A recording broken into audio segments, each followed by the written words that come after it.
Good afternoon, anglers. Good evening and good morning if you're on the other side of the United States. Thank you for joining us today. I'm making this very short, quick video. I had a comment from MB in the UK, and thank you for shouting out if you had any questions. We're here to help.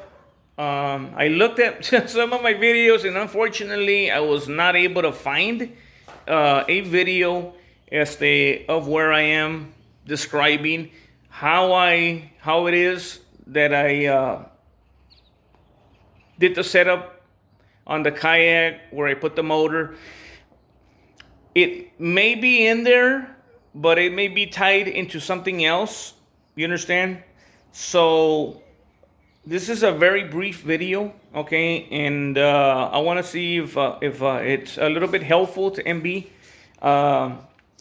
MB is from the UK, and he purchased a kayak, which is an awesome thing. And he purchased one that's very similar to one that I owned and I used a couple of times in Gaiman's Bridge, and I believe I may have used it in Port Mansfield. So it's a Pelican Rustler 100X. Very good kayak, very stable kayak. So kind of wide. So let me get to it, okay, MB? Here, this is my Pelican Catch 100 kayak right here, okay? I had a different setup in my Old Town kayak. In my Old Town kayak, when I first started, I used metal pipes, okay, metal pipes, and they were fine at the beginning, but then I started to have issues, okay? The metal started to bend, and then it just got a little bit dangerous to have the kayak out there in the water. But what you want to do is you want to get yourself some PVC pipe. You're going to go for the 1 1/4, okay? Size 1 1/4. And what I did was I cut about 1.5 to 2 feet, okay, of pipe. And I put some grease on one end and jammed it as far as it could. And I did the same thing to the other side, okay? Got some grease, jammed it in there. You don't want a pipe that's going to be wiggling, okay? Because what's going to happen is you're going to end up capsizing. The motor's going to be too heavy for them. So these are sturdy. So I jammed them in there, and initially I had a 2x6, and then before that I had a 1x6. And in the end, I ended up sticking with a 2x4. All right. So I laid the 2x4 across just the way you see it.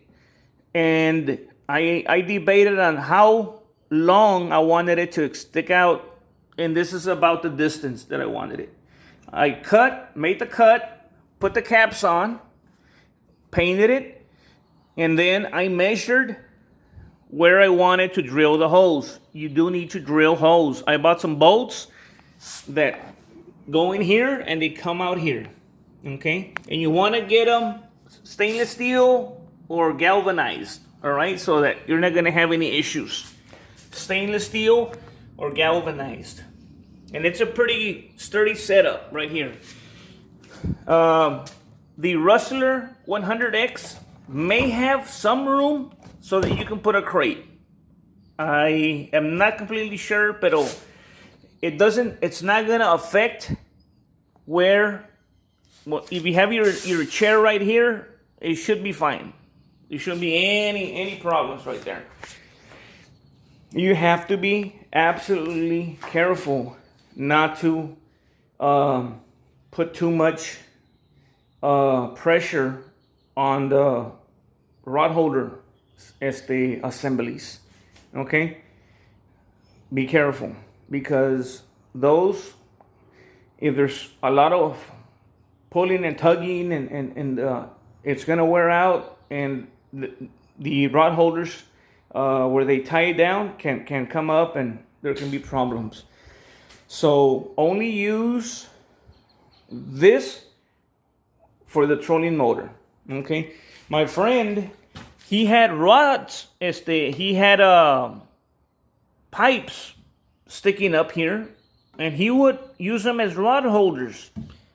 Not look really nice, but one night he was getting a lot of bites.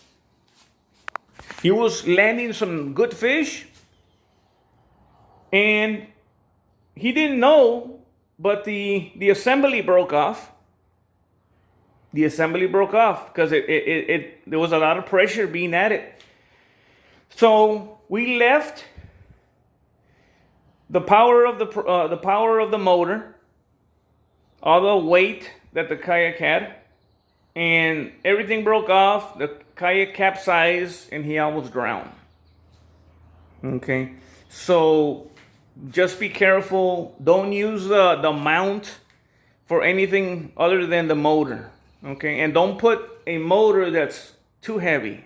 Okay, I believe this one is 14 pounds, if I'm not mistaken. So that's pretty much it, guys. I hope you are construction savvy. I hope you know your way around the tools. If you don't, that's okay. I mean, there are people that you may know that may be able to help you and stuff like that. Some of us, like I was very green when it came to stuff like this, but I did some research, asked around. My partner in crime, Tony, he bought the same thing I did. We put our heads together, and we were able to do it this way. So this is the trolling motor right here. Once again, I'm sure you can find one online if they don't have one where you're from. Remember, here in the United States, we gotta register it. Anytime a motor is put on a kayak, you gotta register it.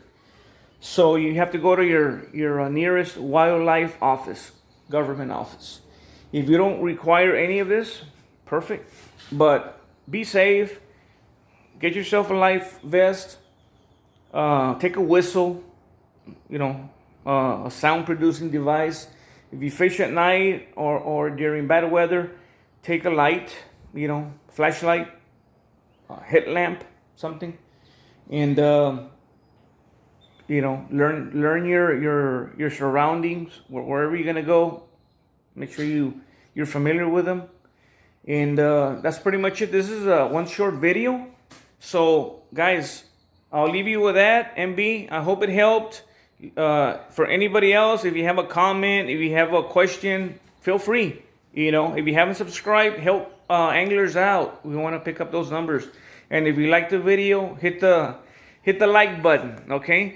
So hopefully we'll see you in the water. I am taking the beast to get serviced. All right. So if I do get out, it's probably gonna be in my wife's car. Okay, so that means that I'm gonna have to fish from the banks, right, and be extra clean. I can't get, so yeah.